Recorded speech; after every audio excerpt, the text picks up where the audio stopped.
शहर हैदराबाद में पुलिस की घर घर तलाशी मुहिम। पुराने शहर के मुख्तलिफ इलाकों में पुलिस ने घर घर तलाशी मुहिम की। फलकनुमा संतोष नगर डिवीजनों में पुलिस ने कार्रवाई की।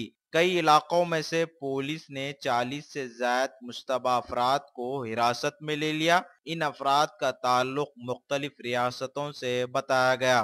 पुलिस की मुख्तलिफ टीमों ने हिस्सा लिया। इसकी रास्त निगरानी साउथ जोन के deputy commissioner of police V Satyanarayana ने की। इस मौके पर additional deputy commissioner of police Baburao, Falaknuma के assistant commissioner of police M A Bari, Santosh Nagar के assistant commissioner of police Srinivasulu भी मौजूद थे।